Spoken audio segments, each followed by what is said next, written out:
Hi, everybody. So we're going to go ahead and get started. Just a quick intro from me. My name is Brittany Martinez, and I am the Executive Director of Principals First, and I work alongside Heath Mayo and our wonderful volunteers. Principals First, I like to say we are 99.9999% volunteer run, and the one staffer is me. So I feel very privileged to be here, but nothing can get done without our amazing volunteers who put this event on tonight. So if you can please give them a round of applause. And I know you want to get to the important conversation, so I won't keep myself up here for too long, but I just wanted to quickly let you know a little bit about myself. So I am a card-carrying Republican, and I always have been. However, I am just not okay with what's going on. The really cool thing about Principals First is that we have a variety of people who have found a home here with us. We have Republicans who are disenfranchised like myself. We have independents. We have some moderate Dems. We have people all over the political spectrum, and I think that's just a testament to the really important work that we're doing and we're seeing, and that people are dissatisfied with the way that our politics is being run these days. So without further ado, I'd like to introduce you to Charlie Sutkamp. He is on our executive committee and does outreach for us. So thank you, Charlie, so much for your work, and he will introduce our panel. Thanks, Britt.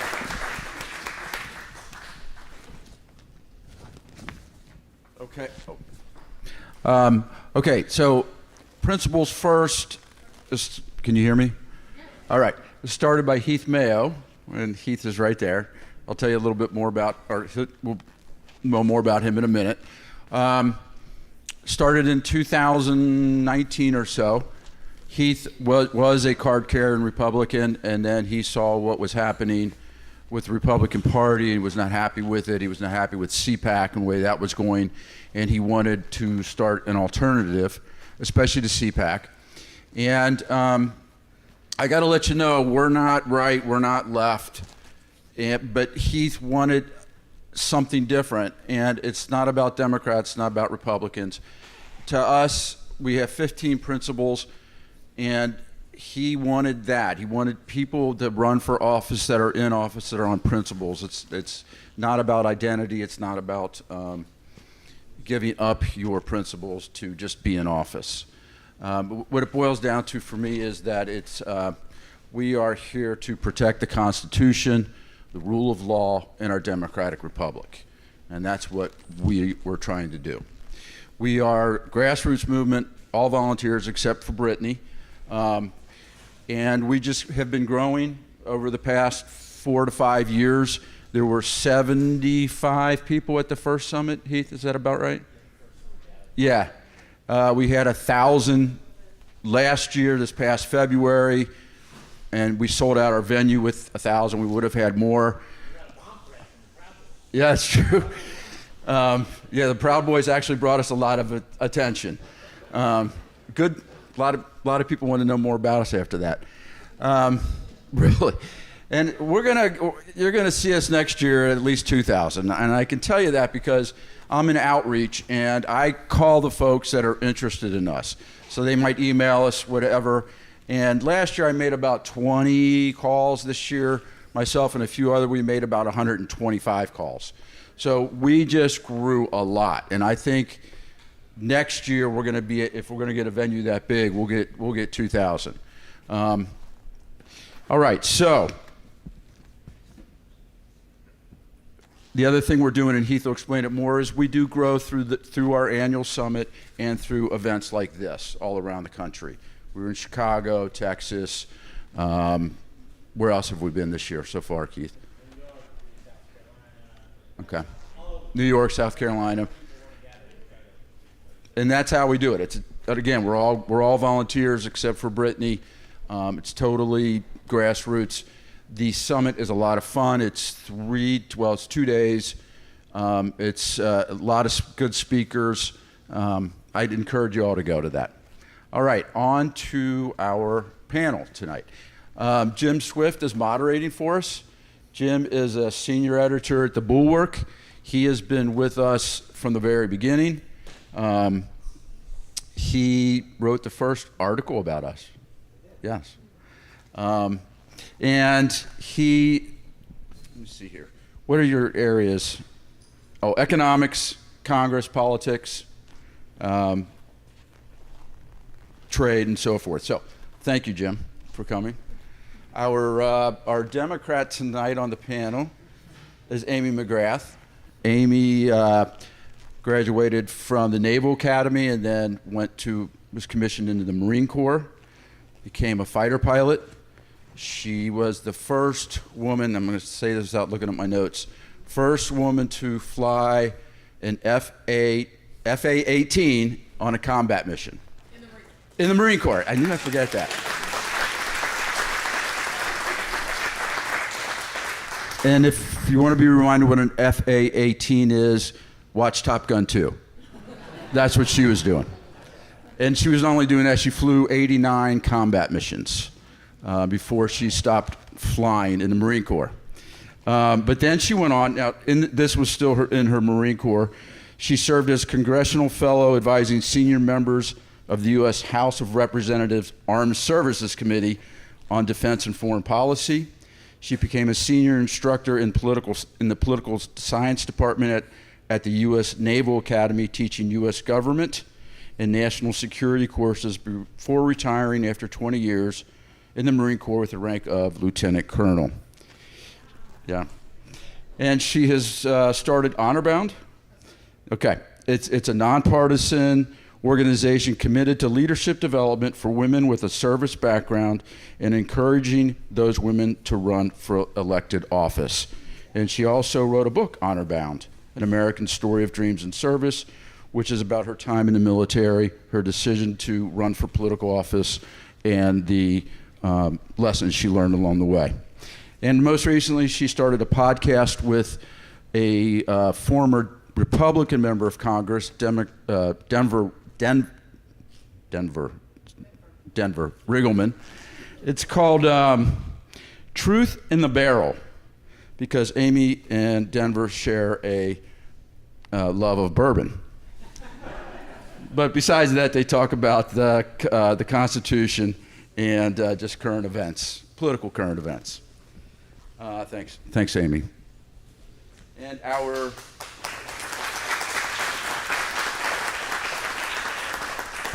Republican on the panel is Trey Grayson.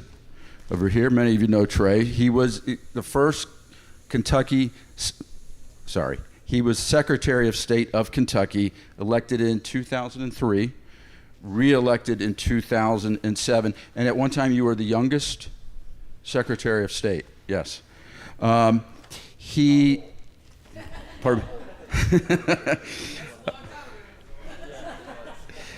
me. In 2011, he accepted a position at the John F. Kennedy School of Government, which is at Harvard University, where he became the director of the Harvard Institute of Politics. In 2014, he became the CEO of the Northern Kentucky Chamber of Commerce. He is presently an attorney with Frost, Brown, and Todd. He serves on the Bipartisan Presidential Commission on Election Administration. He is a founding board member of Democracy Works and the Center for Election Innovation and Research. He works with Secure Elections Project, the National Task Force on Election Crisis, and the National Council on Election Integrity. So, thank you, Trey. And with that, Jim and the panelists. And then Trey, I'm sorry. Heath, do you want to start? Okay.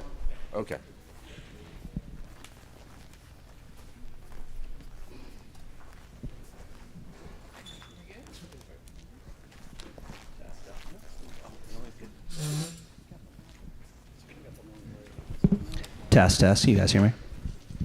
Well, hi, everyone. I'm Jim Swift. I'm a new Cincinnatian. I'm a native Ohioan, and I just moved here last year, and so you guys got me on the cheap. Didn't have to pay for a flight. I just had to drive across the river. But it's true. I did write the first article about Principles First when Heath kind of had a late-night tweet storm going after Matt Schlapp and the unseriousness of CPAC. Why isn't this about ideas? Where are the principles? And I was at that Principal's First at Crimson Whiskey Bar where Heath, I have a picture of him, and he's just kind of hands behind his back, and he's studying all these things that people wrote on little Post-it notes. And, to see it grow into the preeminent vehicle for the movement, I'm a disaffected former Republican myself. It's just been impressive. And then to see events like this. So thank you all for coming out, and thanks for Heath for having us. So why are we talking about this now? I mean, why aren't we talking about Elon Musk and Donald Trump's breakup? We'll be talking about that later where I work tonight on the internet, but we're here to talk about ideas and not the kind of vapid sorts of fights. Not that what's going on right now on social media isn't important, but the Constitution's under attack, and that's why this panel is here. And I want to talk a little bit about how we got here, why it's so bad, and kind of what we can do about it, because I think a lot of people are aching to be part of something. That's why you guys are here tonight. They want to do something, and people are impatient too. So is this concern about overreach that we're dealing with right now, is this new, or is it just more visible now that Trump? And I'll let anyone take that question. Thanks, Amy. We had a little email exchange. So let me do a couple sentence quick answer, then I'll flesh it out a little bit. So one, Trump takes this, you hear the term of like linear expansion and like exponential, like Trump is an exponential guy, right?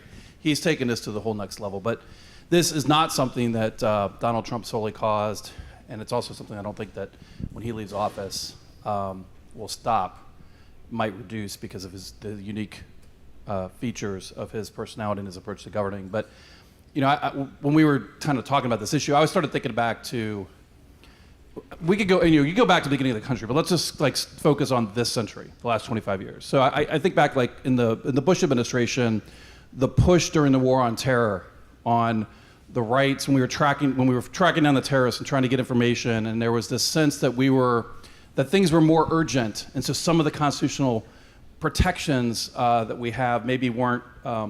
Some would say they were trying to push through those to think of the torture memos and things like that, and that's a part that I kind of remember. But I also remember as Congress became less functional. And by the way, later we're going to talk about how to lose a U.S. Senate race. Amy, now, thanks for leaving that out of the bio. We both appreciate that. That's why they didn't let me do the bios. I had them written for all three of you. Yeah. But Congress is dysfunctional. It doesn't pass laws. And so administrations got frustrated with the fact that they couldn't do things. So we started seeing a rise in executive order. President Obama famously said, "I have a pen," and every administration uses the executive orders. Executive orders are a legal act if they're done appropriately and they follow the rules. Presidents could do that. But we're seeing the stretching of that boundaries, and we're seeing courts strike some of those down. The Biden administration kept very famously trying to on college debt, the federal loans, and courts would strike it down, and he would still figure out a way to do it. And then Trump, of course, has done it on steroids. But every president would have all these big executive order signings on day one over the last part of this decade. But with Trump, though, it's like it is on steroids. And it's this combination of knowing that you're breaking the norms and the laws and the Constitution because you want to bully somebody into submission. Stretching it, because one of the things that we've learned as a country, and I think in states you're learning it too, when you've never asked a question, when you've never litigated something, you don't necessarily know what the answer is. You know what the norm was, you know what the custom was, you thought you knew where the boundary was. But if you actually look, if it gets challenged in court, you find that maybe that norm wasn't where it was. And so there's that norm busting, and it just kind of a quest for power and bullying. And what's been striking to me, I'm still part of the Republican Party. It frustrates me ideologically, and it frustrates me because of the way Trump governs a lot of these things. But when there's kind of been an intersection of power and policy, we see power winning. And when there's an intersection with the Constitution and power, people are choosing power. And it's a problem. It's a real problem. But I think it started before Trump. And we can beat up on Trump a lot tonight, and we should. But there are several more things I could talk about, but this started before him. It's not going to end when he leaves office, and he will leave office. And it's something we have to grapple with. And my hope is that the courts will restore and keep that framework in, and then those decisions will be respected. So, Amy? Well, I agree with you, Trey, that the erosion of congressional power has started before Trump, and the increase in the executive power. And you're right to say, you talk about the war on terror. I think of it as, I'm somebody who served my country and served in combat. We had congressional authorizations to use military force, but we had no war declaration. There's all kinds of ways historically that the power has been eroded. But what is happening right now is freaking unprecedented. It is absolutely unprecedented in a sense that, and you kind of said it best, and this is where I really agree with you. It is what Donald Trump has done, has taken this on steroids. This ability to potentially reject court orders. You name it. We have a list of 20, 30, 40, 100 things that he has done. The I can't even say it right. Emoluments. Yeah, thank you. Thank you for the lawyers to help me out. That clause that says you can't be corrupt, that you can't take money, the Bitcoin and the mime coin, where we've got a president who, if you buy $1 million worth of this, you can have dinner with him. Seriously? We've got a president where if you buy enough, you can get a pardon for your family member. And that's not even talking about trying to overthrow a free and fair election and pardoning all of the people who ransacked the Capitol. And oh, by the way, trying to hang your vice president, or at least being okay with that. I mean, I feel like we are in such an unprecedented time that we almost don't know what to do. It's so much coming at so many different angles. And the last thing I'll say about this is it's not just Trump. It's not just Trump. Because, and this may not go over so well, potentially here, but it is the Republican Party that is behind him right now and enabling him to do these things. And that is what is unprecedented. We've had a crook in the White House before. His name was Richard Nixon. But his own party stood up to him. Okay? And this is not happening right now. And not only that, but for example, this big bill that is with the Senate right now. Don't forget, it's beautiful. Thank you. The big, beautiful billionaire bill that's in the Senate right now, tucked in section 7054, is a provision that says that the executive branch, if they're held in contempt from a federal court, cannot do anything about it. Basically, they can't. They're limited. I mean, the Congress is putting that in legislation now. So this is a problem, and I don't. I know we're going to talk a lot tonight, but that's my opening salvo. The only thing I'll add, I completely agree. I think it is different now, and what I think of is the how and the why.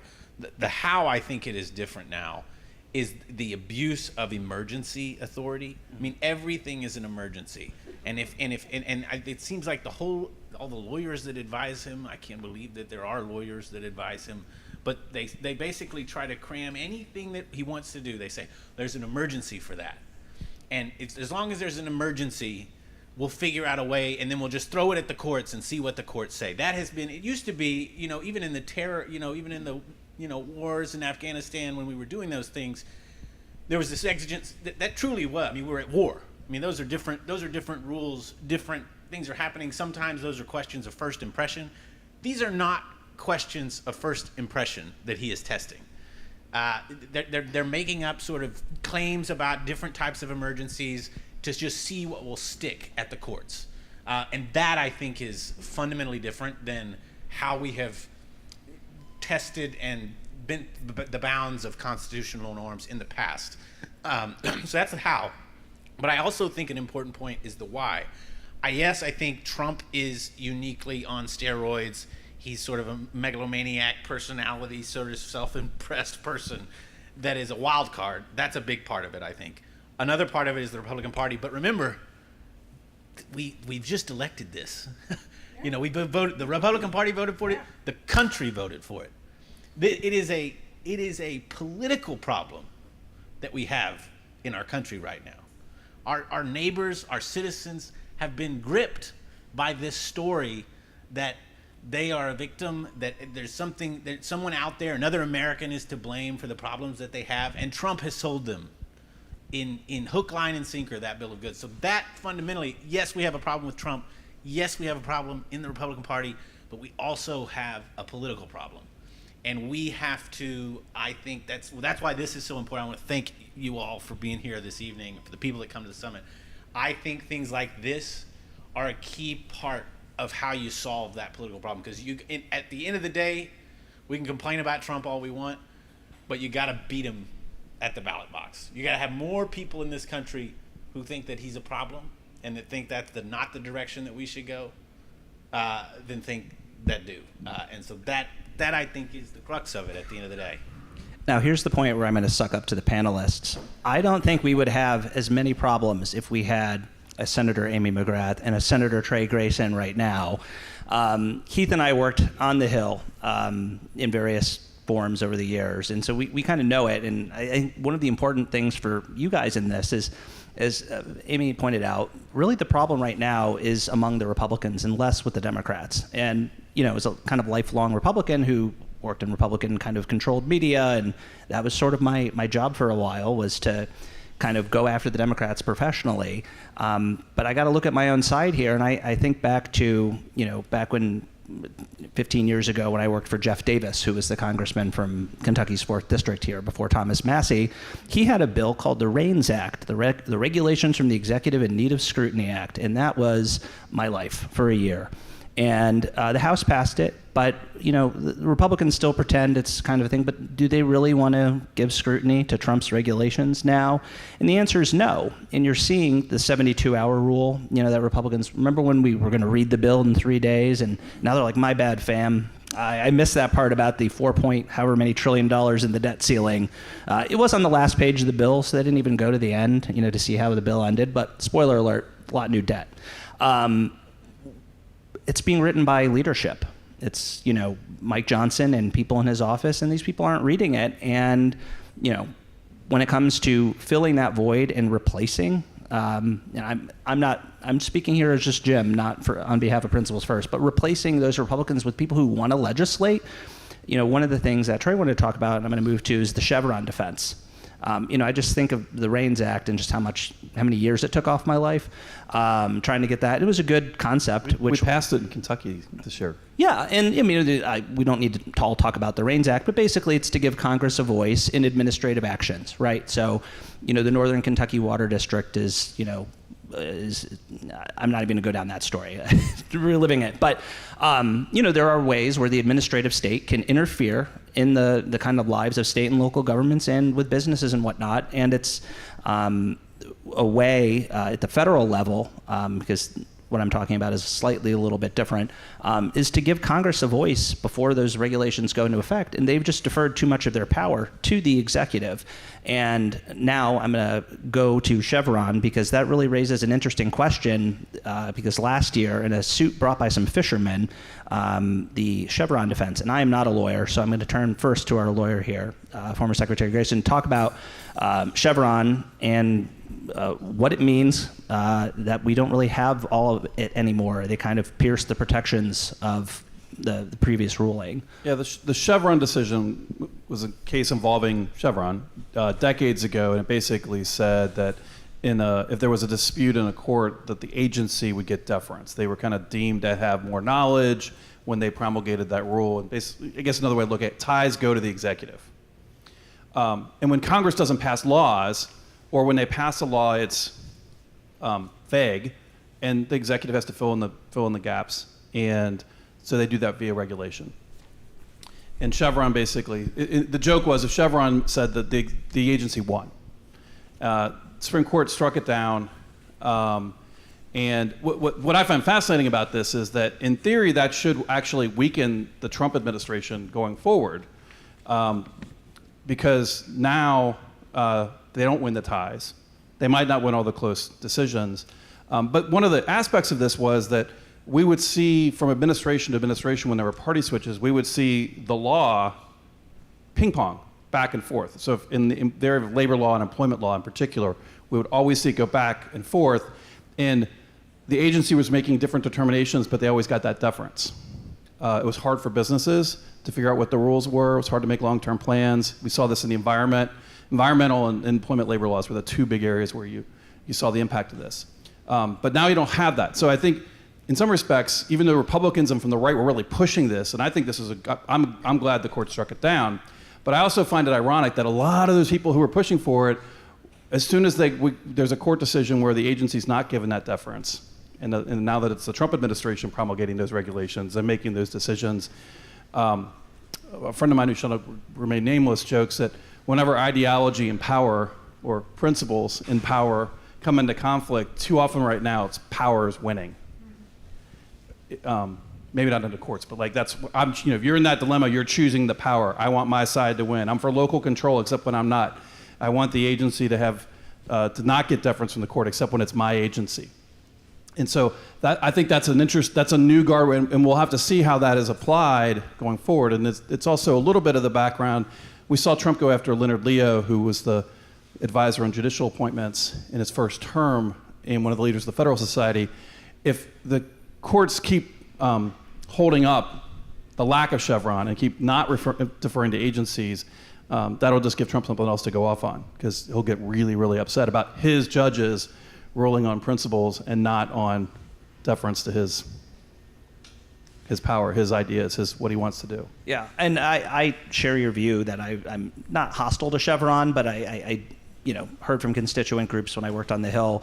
But what's horrifying to me is that this is not the Republican Congresses that I worked for with Jeff Davis all these years ago, where we would work on, and I'm not going back to the water issues, but really highly technical legal issues that affect your daily lives as Northern Kentuckians, or in my case, Cincinnatians. But we don't really see that much anymore. It's just kind of, part of it is, I think, a decline in parties. And a decline in what we used to call regular order, having Congress pass the appropriations bills, and being accountable. I mean, I kind of want to get to a world where you vote against or for someone based on what they actually really voted for, not the kind of vague stuff. And that was kind of the Reins tie-in, is that they would just say, well, EPA, why don't you do something about Cleveland's burning rivers? And I can make that joke because I'm from Cleveland. You can make the jokes because it's still Cleveland. We're used to it. Who does? I'm about to become a Bengals fan if the Browns play in a dome. It's, but so I'm going to go to Heath a little. Just took playing in a dome to drop the Browns? Yeah, it's that bad. Okay. I mean, it's just, anyway. So Heath, in terms of the interest groups that you've kind of seen over the course of your life, and you technically run an interest group, where do you see on things like constitutional overreach? I mean, we used to be kind of a party of the Cato Institute. I mean, they're more libertarian, but they'd mail you pocket constitutions. We'd pass federal laws to have the government printing office print constitutions, and you'd get them when you'd go on your Capitol tour. What happened to that party? Or I know a lot of them are here, but why aren't they in Washington? I think this story is really the fascinating one to see, as since 2016. You're exactly right. The way Washington used to be structured is you had the libertarian think tank, Cato. You had AEI, which was sort of a center-right, business-oriented, free markets institution. And then you had Heritage Foundation, which was sort of the cultural conservatives. And then you had like Center for American Progress, which was sort of a progressive, more left-leaning think tank. But at all of these, there were scholars, PhDs, people who knew what they were talking about. They knew the Chevron doctrine. They knew all the court cases. They would get together, a lot of times together, and talk and debate about what the right answer was. And they disagreed, but they respect each other. Those think tanks have no influence in D.C. today. They are irrelevant to what is passed in the Congress. The people that now have the most power are Charlie Kirk, in Turning Point USA. People like Matt Schlapp CPAC, although they're kind of falling off, honestly. Elon Musk, who was until today, 12 hours ago, was just sitting right there next to him and sort of pushing pages in front of him, I think, to sign. Amy's going to have to fly to the space station now because he just shut down. He just shut it down. Yeah. So who knows? How much training do you need to get back Who up? knows who is influencing him now? But the point is, I think, you can say there's all sorts of good and bad things to say about interest groups. There's good interest groups. There's bad interest groups. But the Washington and the way it works has changed, and I think obviously we're seeing the results. It's changed very much for the worst, because now it's just all of these loud voices who can go out and say whatever they want online or whatever on these. Everybody's information sources are so siloed that if you just build up a critical mass of people that you can sell a story to, you can influence politicians in Washington because they're not there to get the right answer. They're there to manufacture outrage, manufacture emotion, and get their people riled up and mad at something so that those folks will turn out for them and vote. Because the Republicans, even the far left part of the Democratic Party to some extent, if they can get you mad about something, they can get you to vote. And that's better than any think tank white paper is going to do. So that is what was the genesis of Principles First, because I kind of saw that happening. I was like, we're losing the people. We're losing the people fight.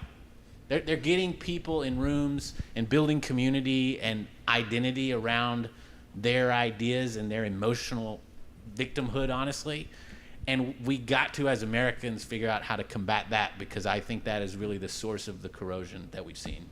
Absolutely. And you see it, and I'm guilty of being part of the media complex in this, but people want sound bites. They want to, it used to be getting on the local news, maybe getting on CNN or one of the national networks, but now with TikTok and Instagram and Twitter and Trump's Truth and all those kinds of things, that social media is not the kind of stuff that existed when you were the youngest Secretary of State in the country. No, I think about the period of I was in office from 2004 to 11. It's like the dark ages. You had a MySpace though, right? What were your 8 songs? So I was like, I had a Facebook page, and I had an early, I had a Twitter account. At the time, I had a ton of Twitter followers. I had the most Twitter followers of any Secretary of State in America. I had 5,000. And I was like the best at it. Like, I was really good at it. It was like quaint. Occasionally Facebook will like feed a memory from like the 2010 campaign, and it's like, oh, that was a good post. So, like, there were 9 engaged. It's so different from when you ran 10 years later. It's just a sea change in everything, and the way campaigns work, and the way people communicate and follow. Yeah, look, the world has changed so much. The media has been decentralized. Lots of people maybe still watch PBS and NPR, but not a whole lot that really matter in terms of the vote anymore. A lot of people, most people get their information on their phone. My daughter's holding up the phone. That's where most people get their information from. Okay, and it comes in, and it doesn't come in even podcasts. It comes in sound bites, and that makes the difference because the context isn't there. We're living in a very challenging age. But I would say, to something that you brought up, Heath, you talked about the Republican Party and the party in general, maybe the country kind of not getting back to the principles, right? A little bit, not going after the people. I would say also a major shift that I never thought I would see in my life. I was an independent for my entire military career. 24 years, was not a Democrat, and I'm not a Republican. I had voted both ways. My parents had always told me, vote for the person, not the party. And that was my mantra. And it wasn't until I left the military where I basically had to choose a side. And at that point, there was no question of what side I would choose. Because what I saw happening was the leadership was failing to lead. We have this political leadership, the Mitch McConnells of the world, who I looked up to, the John Thunes, the John McCains. John McCain was my hero. And he was maybe the only one who stood on principles. Everybody else I saw starting to cave. And that saddened me. It wasn't that I loved Chuck Schumer. I didn't even know who the hell he was.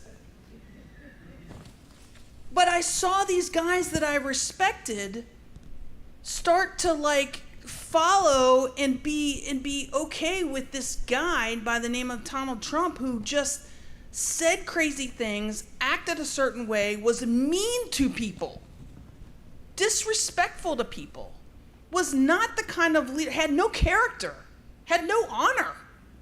And I was taught at the Naval Academy that the leaders that we need to have in this country need to be honorable people. We can disagree on health policy, we can disagree on whether you get your student loan relieved or not, but at the end of the day, we got to have people of character and honor. And when I saw the party going in that direction, that's when I was like, this country cannot stand. And I didn't know at that time, this was 2016, 2017, I didn't know that in 2020, that particular person would try to overthrow a free and fair election. But boy, I could sense the problem right there. And so I know we're going to get around to what do we do about it. But we've all thought a lot about what we can do. And I think the first step is we have to use the mechanisms that are already established within the Constitution to check this person. Now, we're doing, the lawyers are doing what they can in the courts and all of that, and all of us being engaged is an important part of that. Protests, I'm going tomorrow, to Washington, D.C., to do the Veterans and Military Families rally. So all of us are doing stuff that we can do, peaceful protests. But elections is how we change things. And so we have to support, in my opinion, the one side that is for principles right now. Because that is the most important thing. The most important thing is our Constitution. And whether we're going to keep this democracy that we have. And I guess I'm so passionate about it, and then I'll shut up. I'm so passionate about it because I've been all around the world, guys. I've been all around the world, ladies and gentlemen. And I have seen other parts of the world that do not have what we have. And I'm not talking about fine wine or an awesome distillery. I'm talking about the principles that we have. I'm talking about the fact that Trey and I from different parties can sit right next to each other. In different rival high schools. And different high schools, and not break the gun out. Notre Dame, Dixie. Right? Yeah. Oh. Yeah. I'm kidding. And that is so important. And I don't want to lose that. I don't want my kids to grow up in a world where we don't have that. So that's why I'm so passionate. Before we get to how we fix it, or if we can fix it, a point you made that really kind of stuck with me about the shorts. It seems like we're all kind of becoming Donald Trump in a way, that we're influenced by the last shorts that we get. And I know that that's not true of you guys, because that's the whole point of Principles First, is thinking about the ideas and the kind of nerdy discussions of what CPAC used to be and what really attracted Heath and I. It wasn't the suits, to politics. But when it comes to fixing things, we all have to show up for elections, and change is going to be slow in the Republican Party because the Republican Party doesn't want to change. And we have midterms coming up. I think, maybe not the Senate, but the House could be a potential takeover for the Democrats. I think really all abilities and checks are going to come from the Democrats. And it stinks because it is on all of us. But, Heath was talking about emergencies and how everything's an emergency. And do you guys remember how some Republicans responded to Donald Trump saying that the border was such an emergency that we need to take money from the Pentagon without Congress authorizing it? They had this big hand-wringing thing. Ben Sass was up there, oh no, what am I going to do? Is this really an emergency?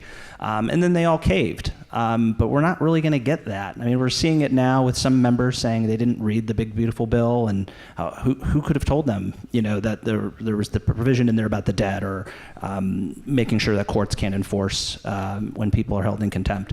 Well, if your staff was less busy posting on social media and trying to start fights about bathrooms, maybe you could have had more legislative assistants reading the bill. But it's going to fall to the Democrats in the short term if they're successful. What are some things, and I of course want to hear from Heath and Trey on this too, but as the Democrat on the panel, if Democrats somehow take power in the House back, they're going to have subpoena power. Whether or not the big beautiful bill will give, contempt will be a big throughway, as we saw at the end of Trump 1, with people like Bannon and others going to jail for contempt. What are some things, thinking like easy to understand, not super nerdy, legal things that Democrats should really kind of demand, because they're in a leadership flux right now. They lost the election last time. Kamala Harris is not the titular head of the party. Hakeem Jeffries and Chuck Schumer, they're sometimes on the same page, they're not. I know you have your organization, is it Honor Bound? On the other sheet. What are some things that you would tell those candidates running, presumably as Democrats, that they really should focus and hone in on, outside of the local issues, of course? But what are some reforms that you think might work? I mean, is ending Citizens United? I mean, is that too like swinging for the fences? What are some kind of small ball practical kinds of things? I mean, in the wake of all of the surveillance, they created FISA courts, right? Courts didn't create those. Congress created it. Any sort of constitutional overreach is really going to be the Democrats' responsibility, unfortunately, because Republicans have abdicated it. Hopefully we can get that changed. But what are like maybe some small ball things that you think, and anyone can chime in, but Yeah, that's a really good question. The home run would be Citizens United. That would be fantastic to tackle that. And there are some big stuff like that. And in fact, it's interesting you brought that up, because I actually wanted to get in the Senate to change that. That was like my personal thing, and I knew I would get thrown out. But if I could change that particular law, that you can't really change a Supreme Court ruling, but you could go in and write a law. I would have felt like that would have been super successful, and I could have gotten kicked out and lived on a lake with Mai Tais and been perfectly fine for the rest of my life. But small stuff, I mean, like my expertise is national security. Okay, so it's not the lawyers. We've been asked to pause to explain Citizens United. Okay. Make sure everyone understands it. Yeah. Show of hands, who's familiar with Citizens United? Okay, this is pretty Now good. keep your hand up if you're intimately familiar with Citizens United. Okay, 3 lawyers in the back. So basically, it's a Supreme Court case, the John Roberts case, that basically said that you can have. We had some restrictions on money in politics prior to that. Not perfect, but some. After that, it sort of opened up the floodgates to corporate money, to dark money, super PACs, which we could have a whole discussion on it, but basically you could be a billionaire and you could give, if you don't like me, you could give to Trey's campaign $10 million. And no problem. Now, if you want to do it without anybody knowing, you would just create a dark money organization and give to that organization. He would not know about it, technically, but he could be hitting me or supporting him. And so there's no transparency about it. And it's really, really terrible. Think about J.D. Vance. How did J.D. Vance become senator of Ohio? Dark money. Dark money, yeah. He had one guy, Peter Thiel. who put in all in for this guy, and that's how he won the primary. He didn't get it by doing a bunch of fundraisers with a bunch of people and grassrootsy stuff that the rest of us tried to do. So it's just corrosive. But back to your question, my specialty is sort of national security. It's not so much the legal stuff and many of the other policy issues. I think Democrats need to do hearings and talk about the fact that you fired the chairman of the Joint Chiefs of Staff for no reason. Bring in the accountability for all of the firings, many of which all the are firings. potentially Chief of extra Naval constitutional. Operations, all of the JAG officers, that you are now inserting your guys, your yes men, and politicizing our military in a way that we had never, ever, ever seen before. The inspectors I think general, that's huge. Yeah, and that's the inspectors general, and it's happening in the Justice Department and all of these other departments. But the department that I lived my life in is the Department of Defense, And I just see that right now. I think that would be the place that I would focus as a Focusing on the hearings and the accountability and the subpoena power to kind of look back. I mean, there's a debate about looking back versus forward, but they've done so much so fast and pushed the boundaries so far, and just hoping that the courts settle it. Heath, do you have any hope for small changes between now? I know we had Phil Heimlich here earlier tonight, and I've written about him as a person who's thrown his hat in the ring when the odds weren't really in his favor. And maybe they were a little better the second time, but it's a tough time for the Trump skeptics on the right to run basically not as Democrats. I'm less optimistic about it coming from the Republican Party, although Trey and I were speaking just before this. You've seen with this bill, and as is always the case, they've run on deficit reduction and balancing the budget, and then they increase the deficit and they reduce taxes and increase spending with a huge bill, and they just kind of ignore it. But you're actually starting to see here in Northern Kentucky, the representatives, like some of the libertarian folks are starting to raise a ruckus. Now, I don't know if it'll actually get across the finish line and block things from happening.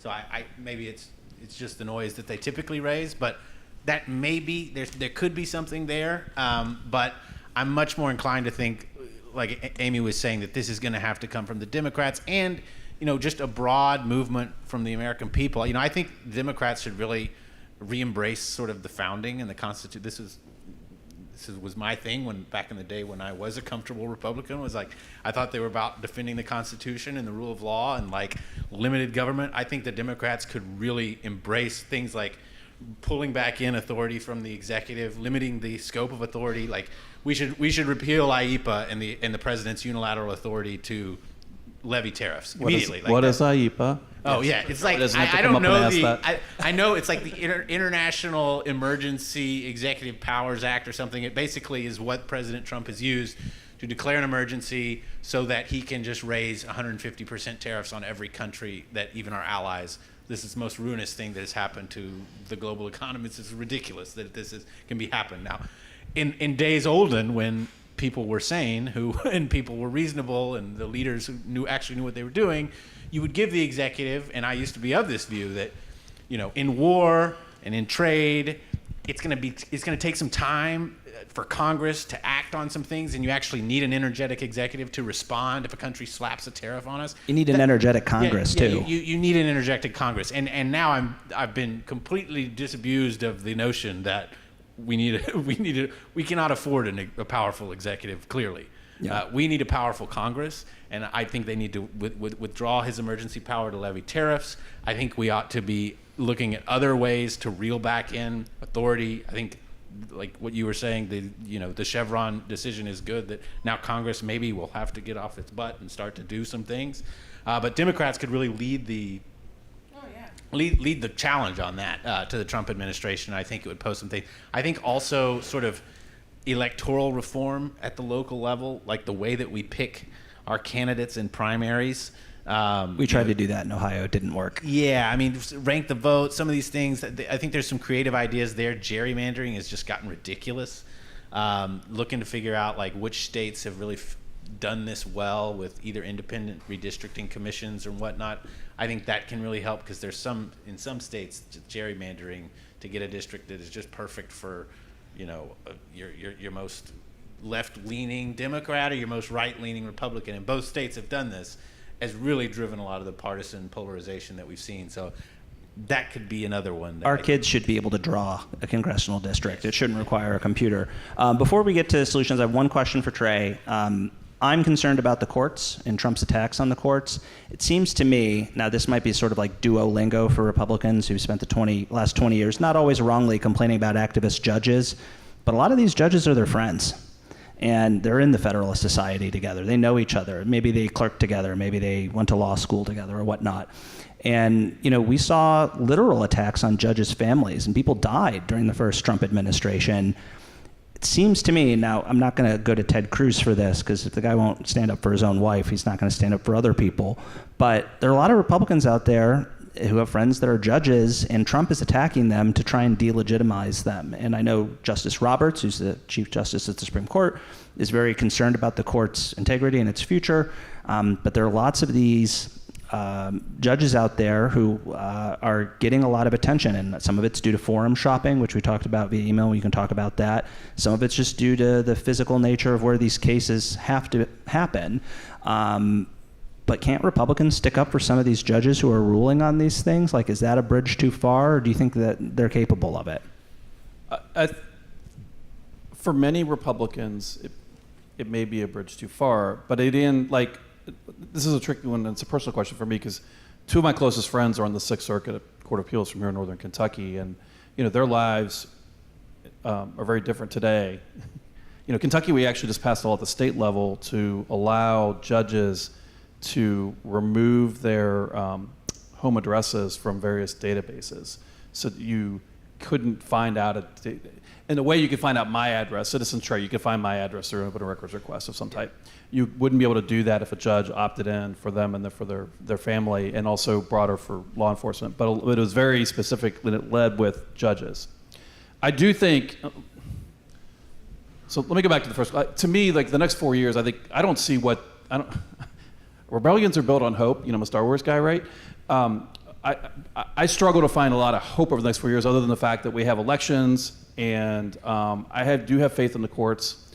And I'll get back to the security thing, but like the Democrats win the House, which is the likeliest scenario. History tells us that's probably going to happen. In 2002, Bush gained seats, but that was once every 100 years or something like that. So there's no reason to think that history is going to change kind of a too much. 9/11 We're going to bolster. work very hard. Yeah, to but make sure then that happens. so then what happens to me? What's interesting to me is how the Republicans react to that. Because if you're a senator, you are less influenced by Trump because of the 6-year term, and we're seeing it right now. Yeah. That's partially an explanation why some of these senators are Like Tom Tillis wanting to strangle people. Yeah. Not literally. And if you're on the ballot, in 2028, like Rand Paul is, Donald Trump does not control your next election the way he does if you're on the ballot in 2026. And so, anyway, but I think that Amy's right about the oversight of the Democrats asking questions. It used to be Congress asked questions of the administration, what they're doing right now. And we got away from that. Democrats, when they had the majority, they didn't ask questions of the Biden administration. They went back on the Trump. There's plenty of stuff to go look at, for sure, that the Republicans didn't do when they held it. But I don't see a lot of, I think the biggest hope for me is that the courts are there. Now, the question about the security of the courts, one of the things you do hear from some members of Congress privately is that part of the reasons why they're deferring to Trump is the fear of, not necessarily not Trump directly, obviously, but like their family. They saw what happened on January 6th.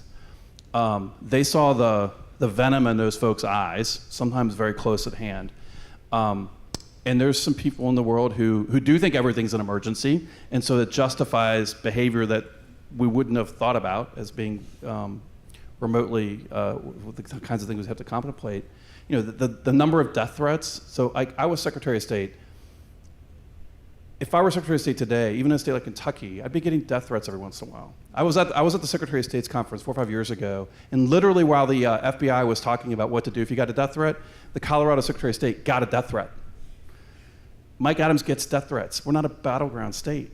So it's the concern that the judges, I think the judges with lifetime tenure and a lot of those first-term Trump appointees and the Bush administration appointees are more principled-based.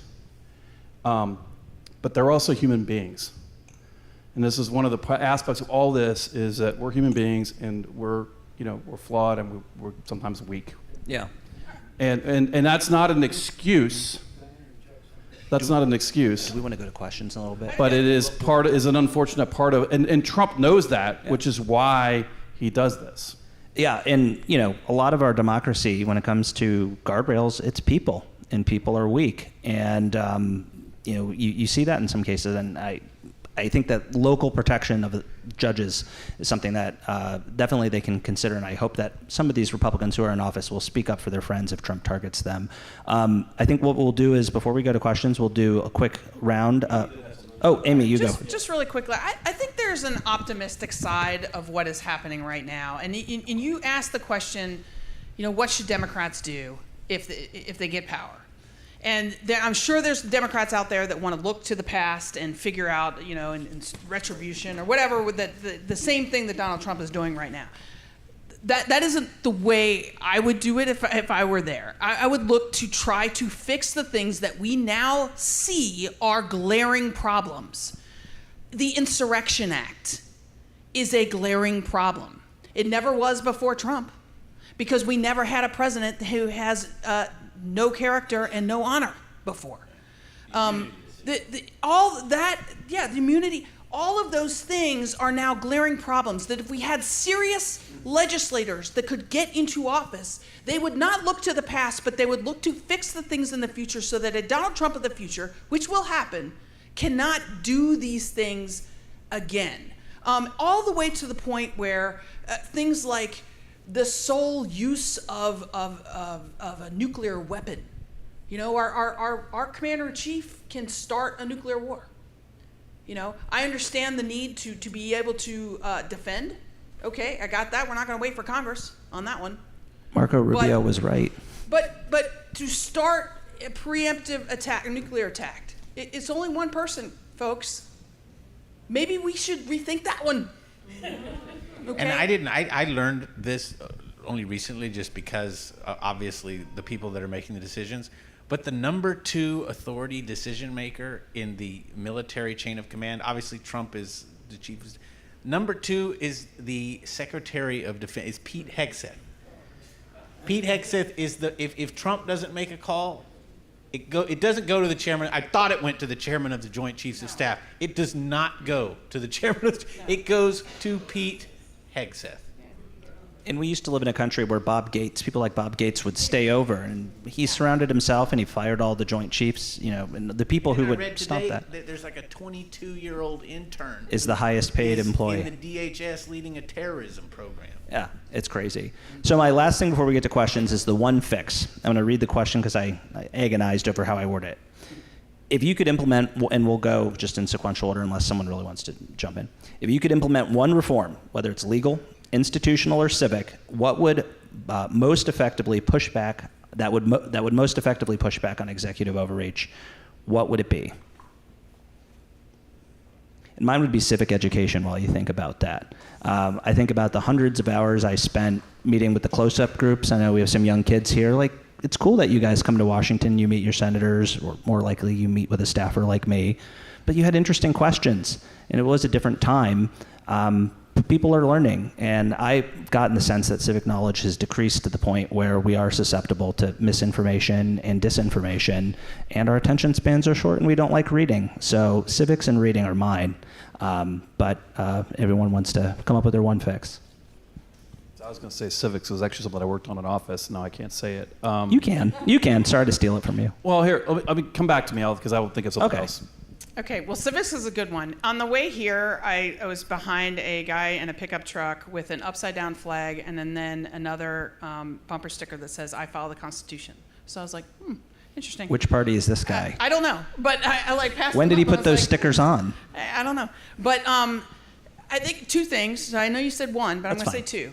One would be a very simple, I can't stand the pardon thing. I don't think you should be able to do it. I think our justice system is a good system, and I don't think the president should unilaterally be able to pardon. But that's just Amy's thing. I think the other big thing is the money in politics, the Citizens United. I think it has corrupted our country and our politics and our electoral system from within. It's a cancer. And until we fix that, we are not going to be able to fix any of the major problems that we have in this country. Heath, do you have one thing? It's hard to do one thing. I think we certainly need better informed citizenry, because you can change a rule, or you can tweak like we could repeal IEPA, for instance. That would not fix the structural systemic problem that we have with just the lack of. Not enough people in the country that people can. It's easy enough to create political power for a politician if they just get people pissed off about something, and there's not enough folks who understand the real value of the institutions that we're stepping on and trampling on right now, and the real value of character. You can't legislate character. Yeah. If you could, that's what I would say. If you could somehow mandate that every politician, be a person of integrity and character, or that you had, maybe we can use AI. Even temper. This is an idea. You could use AI or like an independent AI to sit there and just like whenever any politician talks, It just shows up red or green if they're like saying something. It's red, they're just giving you bull crap, and it's just false. And it's green. But so it's just getting more truth back in politics. So what's funny about that is we actually could do that now with AI. Yeah. Like you could have like real-time fact checking. Yeah, I mean, I've seen some of these demonstrations of new Google products where you could if you're blind, it'll tell you everything that's in the room. It's fascinating. I gotta say, the journalists, they're okay, but there's just so much sludge. No, it's a horrible thing. The only I use AI in journalism to make my angry emails sound less angry.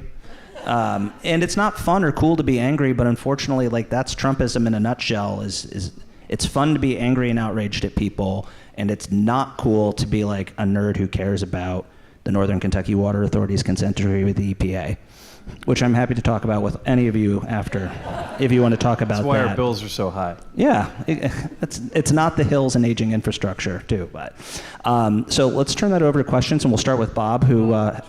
Sorry. Again, because I forgot. Yeah, So the civics is the one that I always come up with an answer for, because so many of those things, it's like, I'd like a shotgun approach, like a BB gun approach. Try a bunch of different things. So whether that's open primaries or ranked choice voting, which might not work, but let's try it. Kind of like turkey shot, kind of. Yeah. Let's try it. I also, somehow, I don't necessarily how to it's funny because on the one hand, I said that's opening up primaries, but I also think the decline of the party's ability to have more influence. Yeah. That's the money. Members of Congress and other political candidates are more free agents now. Yeah. More candidates is less control. Candidates, yeah. So there's less. You used to be able to punish, I'm going to take you off your committee, so you can't legislate. Great. More time. Yeah, more time for me to get raise money. Marjorie Taylor Greene is today way more popular than she was before they removed her from those committees. And but in some respects, that ability to discipline and lead. But I struggle with how do you do all that? But I do think little bits of everything, and then I also think about this as less structural, but more like what can you do and what can you do and so it's find out what is the little. So for me, my role is I used to be Secretary of State. I know a lot about how elections are run, and so I go around the country trying to help elections run better, and I work with local officials. It's that's the little role that I play, and in my world, I can make a difference that way. I'm not changing the world. I'm not just shooting down the Death Star or whatever. You're stopping bad things. Stopping bad things, starting, helping good things, helping people talk about things differently. Tomorrow I'm doing some deliberative democracy thing in Philadelphia, which is kind of interesting. And so that for me that's my little thing. And so I would challenge each of you, what is your thing? And maybe coming tonight is part of your search to find that thing, but what is that thing? Backing a good candidate who's a good person, who's trying to navigate all this. But that's, in some respects, that's probably the easier thing to do than try to dream up the silver bullet. Yeah, and a lot of it's local too, guys. I mean, it's just, there's this, I don't know what the fascination or focus is in the glitz and glam of Capitol Hill, but so much of the stuff is done by your county, they call them judge executives here. Yes. Your state rep, your state senator. I mean, so much of that is, and a lot of times, now, I'm not accusing any of you, but just the general voter just kind of thinks, well, gosh, I got to do it at the federal level. And no, I mean, we have these little laboratories of democracy that pass protections for federal judges to opt out of people trying to stalk or kill them. And that's common sense.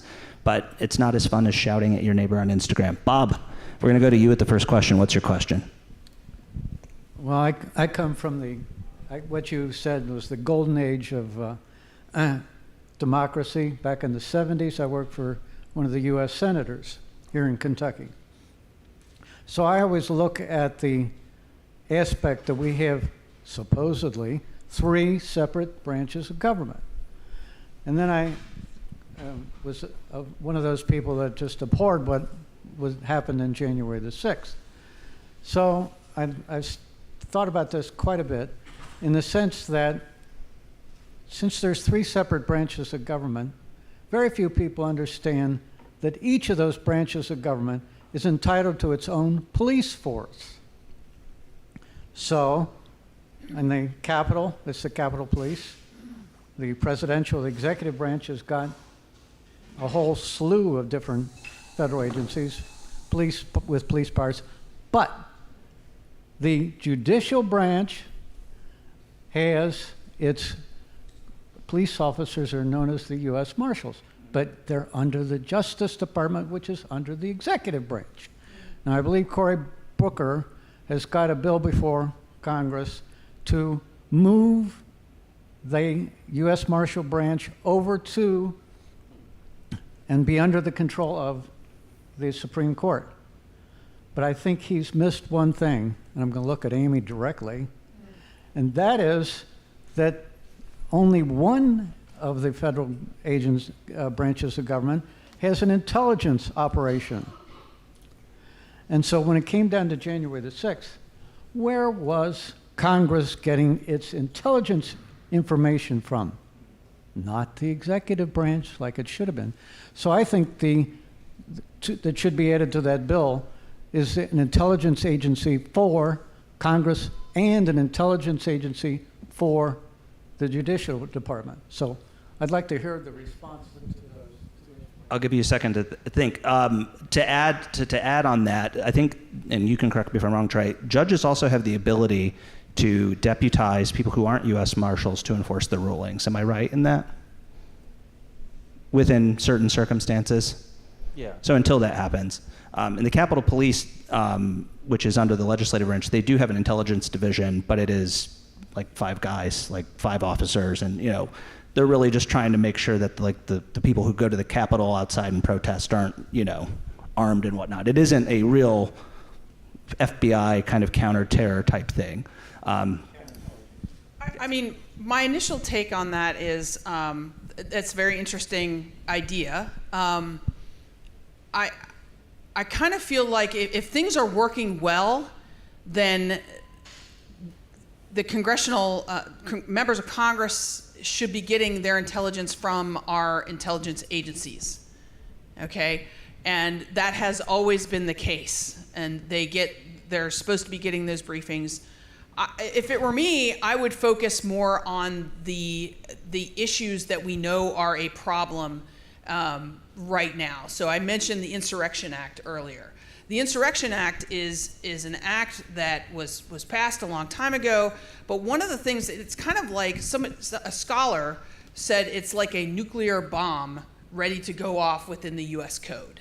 And what it does is if we have a president that wants to invoke the Insurrection Act, the president can, one of the provisions in there is the president can basically deputize any militia and any group and make them a militia. So the Proud Boys that you all love so much and the Oath Keepers, he can deputize them.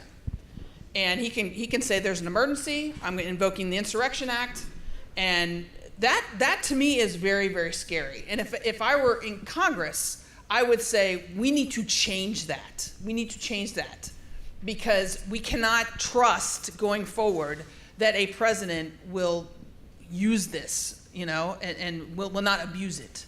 Yeah, and I think that could be another thing for Democrats, should they take power, to suggest, because you saw after January 6th and 2020 election, the kind of reluctance of Republicans to really get involved in trying to prevent that from happening again, because it would involve admitting that it actually happened. But they did pass, to their credit, the Electoral Count Reform Act. Yes, they did. And I guess my point is that I think that was... But that was easier to do, that was more the abstract and forward-looking. And absence of him being in office. It's right. much harder to do now. Yeah.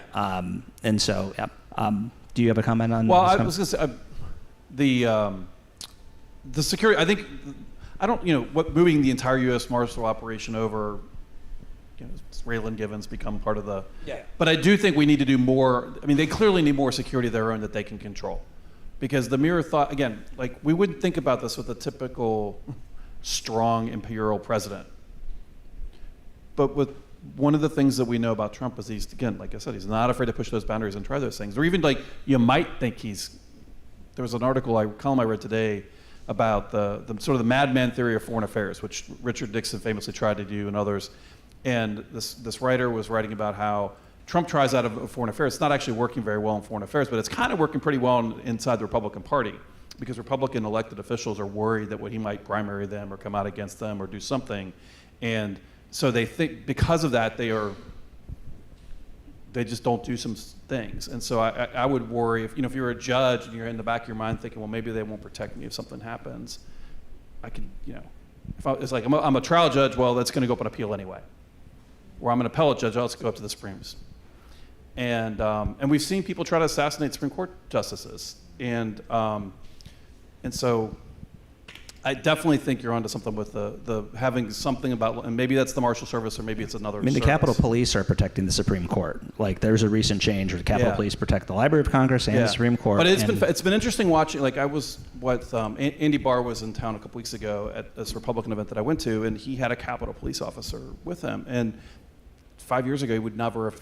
Not a member of Congress, even when running. Only for Senate. leadership. Only leadership. Yeah. McConnell had that because he was in leadership for all these years. But it's really grown, the threats. Yeah, and they I saw that. I'm like, yeah, they kind of have to have that. Yeah, it's a new When world. I ran for Senate, we hired security. Yeah, people I had are hiring security people- with me all the time. Yeah, we never did that when I was running. I walked out of my house, and sometimes there were people there that I did not know. Yeah, With yeah. I mean, cameras. it's that's just the world in which we live Yeah. now. Heath, do we have time for one more question? Oh, or do you yeah. have a- I was actually going to say what we found has been pretty effective in previous dinners is like we'll do like 2 or 3. We'll take like 2 or 3 and then we'll answer them so that we can get more. take 2 or 3 questions at once? Yeah. Okay. 2 or 3. Ed, And if you don't mind just saying your name and like where you're Yeah. from, that'd be helpful. We're Bob, short are on you mics, from so we're around gonna- here, Bob? I'm originally from Northern Kentucky, but I live in Cincinnati. Oh, okay, great. So my name's Ed. I'm from Cincinnati. I think most of us are here at one level because we're outraged at what's going on right now. But we're also here out of a place of hope. And we're not sitting home watching our favorite propaganda network and stewing about it. We're paying $30 for dinner, and we're getting up and we're leaving our houses and coming together. And I'm always curious where people find their sources of optimism and hope during a difficult time like this. You want to? and then we'll go to Jeff for a Yeah. question. And then go to Don, and then we'll just. Do you think we have an opportunity, assuming Trump leaves power in a couple of years? Every election in the past few cycles has been the most important election in history. The fate of the world hung in the balance. Maybe it doesn't this time. Thinking about principles first, and could we put together a movement, a bipartisan movement, about a lower power presidency, so that the stakes are not so high? I have Republican friends, I talk with them, and it's almost like sports. Well, I don't like him, but I can never vote for that person because they're afraid what's going to happen on day one. It's like the ball's going to start going down the other way in the field. And so, curious what you think about that. Maybe coming up with some concrete proposals. Also, by the way, you're not allowed to get rich, and your family can't get rich because you're president. Just really simple things like that I think people could agree on across both parties.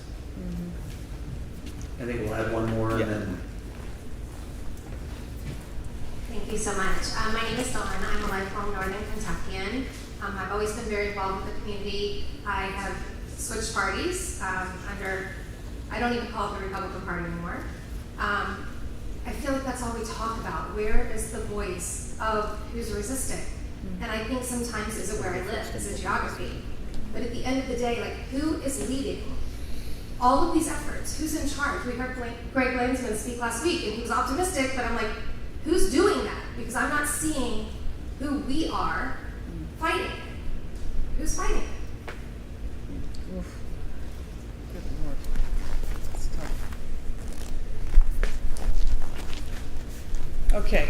Well, those are really good questions, and I don't have an answer for all of that. As far as who's leading, I mean, on the Democratic Party side, it is hard right now, right? With the party that is not in power, that doesn't have a power in the House or power in the Senate, and no presidency, we have no leader, and it's kind of the wild, wild west out there. But that's also an opportunity. It's an opportunity for people to step up and be the leaders. Most people don't really, I mean, they might follow a candidate here and there, but you know who most people listen to? Their neighbors, their family, their friends. And I know we live in an age of Twitter and Facebook and all this other stuff, but you have influence You have influence over your grandkids. You have influence over your neighbors and your nieces and your nephews. And that's where I would say, if we can look to leadership, I've always been the kind of person that's like, and this is why I ran for office, I wanted to be the leader that I always wanted to see. And I could not criticize anyone else if I wasn't willing to step into the arena myself. In terms of what makes me hopeful, the question, that all of you are out here when you could be doing any other thing on, what is it, Tuesday? Thursday night. Game 1 of the NBA Finals. Yeah, game 1 of the NBA. You could be doing anything. Why are you here? You know what makes me hopeful? Why you're here is because you love our country. You love our country, and you're not giving up. And that gives me hope. My classmates from high school are here. And that gives me hope.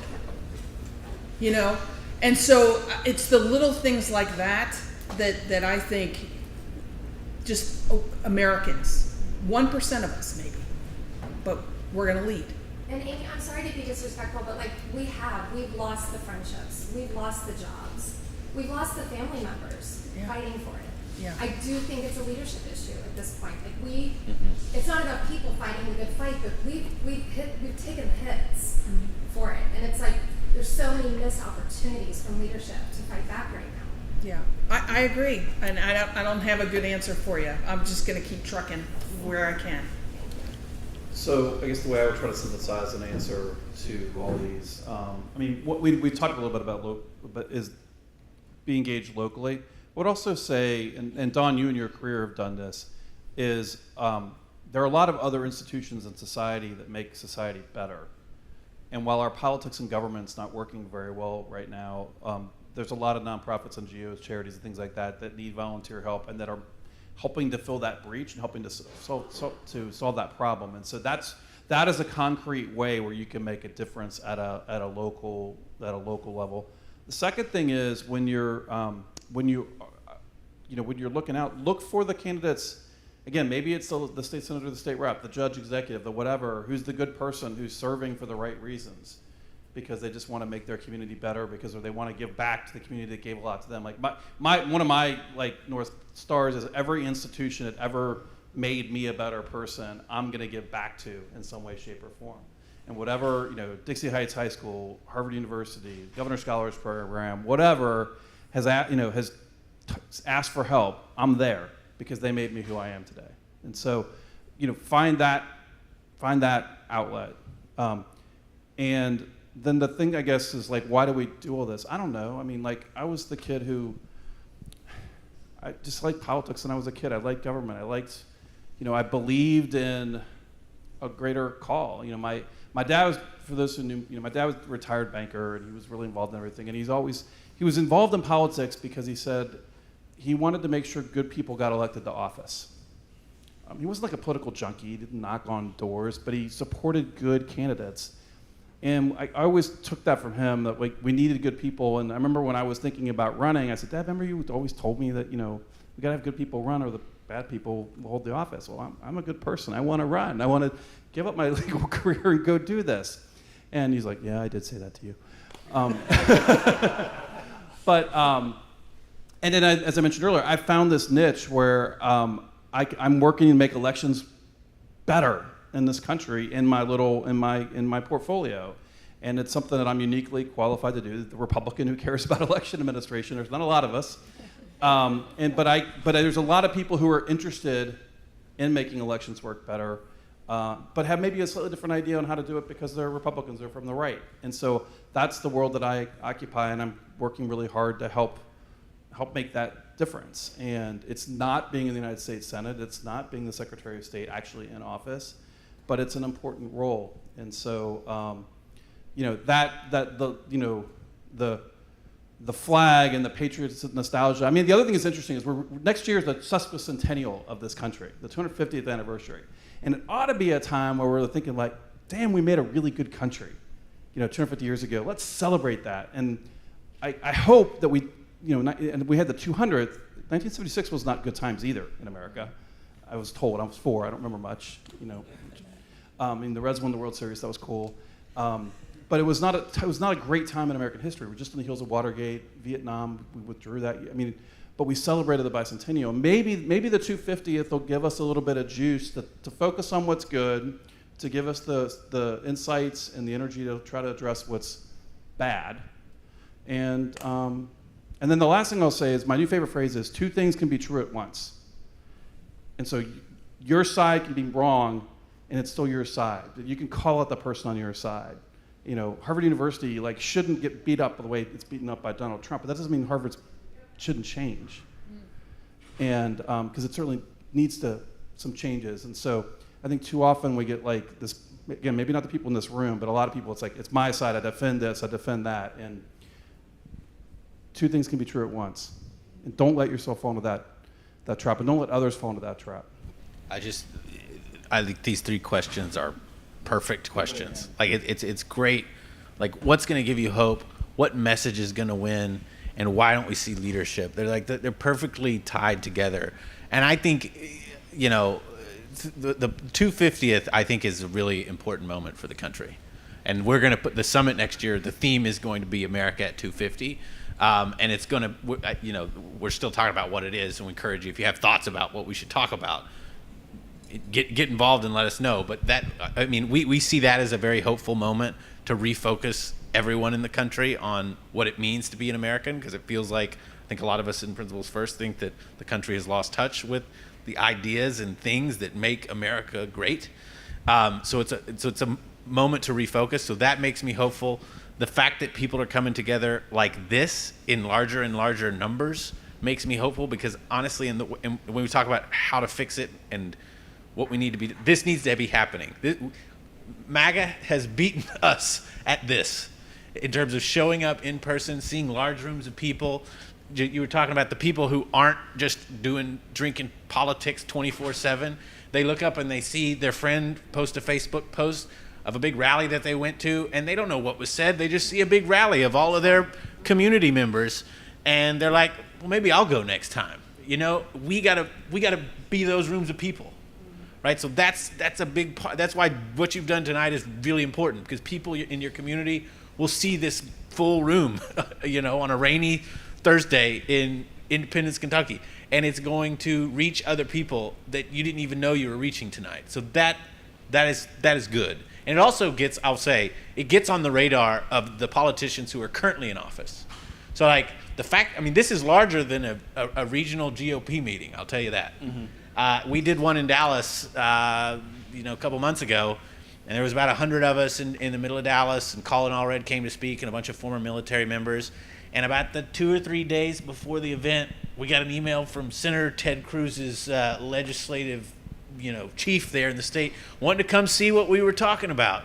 Just wanted to check in on who are these groups of people meeting, because that's how politics works. They want to make sure that they're not losing, support. So this is really key what we're doing. So I want to thank everybody who came out tonight.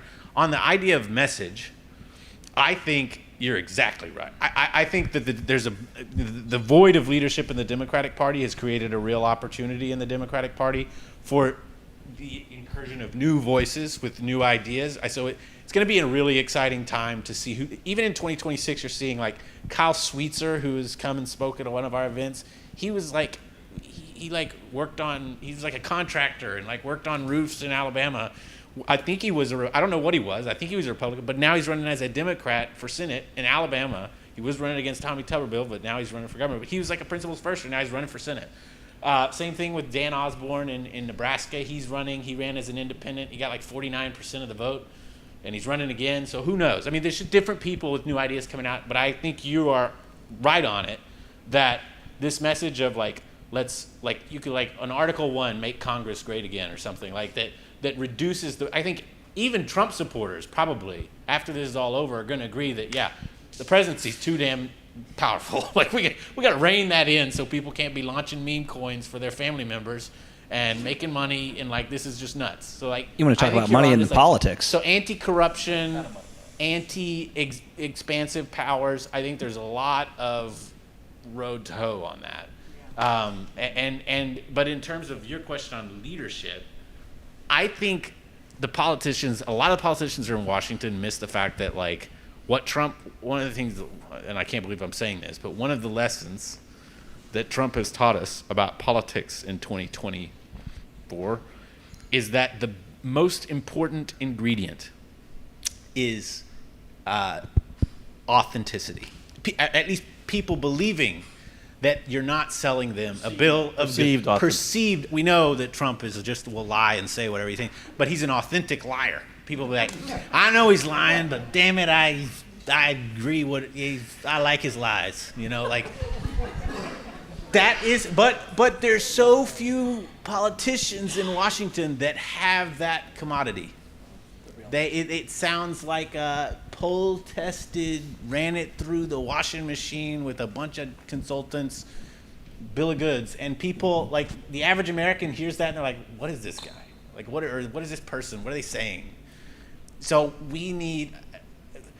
I think to the extent that there are people in the Democratic Party in Washington who aren't doing things that they would otherwise want to because they're concerned about how it plays with this group or that group, they need to kind of set that aside and start taking a lot more risks, not abusing norms and institutions like Trump has done, but just taking political risks to say what is on their mind that everyone else is thinking, and just say it, because there's people out there that are thinking like, this is nuts.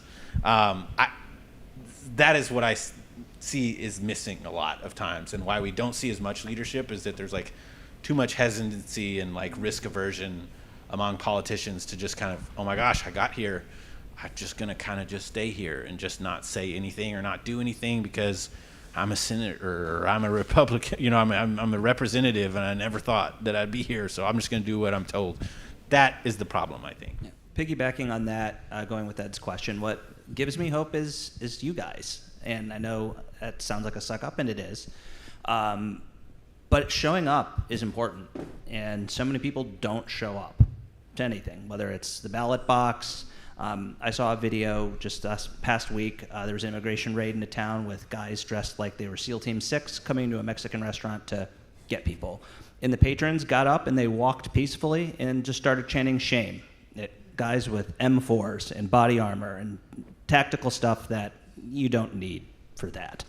And they did arrest some people, but they stopped because they had people showing up and getting in their face. I'm not encouraging you to like go to the Trump military parade and go in front of a tank or something peaceful, go Tiananmen Square on it, but showing up.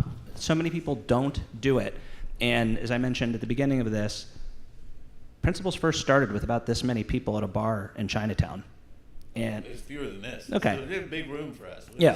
Started about 5 of us at a Chili's. Yeah. Well, I mean, just seeing this here on this rainy Thursday night does give me hope. And I think a lot happens when you show up because so many people don't. And I think that's it for questions. And we'll just mingle and hang out. Thank you guys so much for coming. Yes. Yeah, thanks a lot, you guys, for coming. We really, really appreciate it. Got to thank especially Trey, thank Amy, and thank Jim for coming. Just called them out of the blue, and they said, yeah, we'll be here. So that's about showing up. We will email you one more time, and that's it. And the email will be about if you want to learn more about us. And that's all. And then if you return the email, if you reply, you'll get an email from me, most probably saying, hey, thanks, and let's talk. And we'll set up a time to talk. And that's just to learn more about us. We don't ask for money. I don't tell you to do anything. Okay, I just tell you about it. If you don't hear from us, it's principlesfirst.us. Okay, .us, and you want to hear more about us. And then the last thing is, I forgot about the summit. We did a show of hands last year, the year before. 30% Dems, 30% Republicans.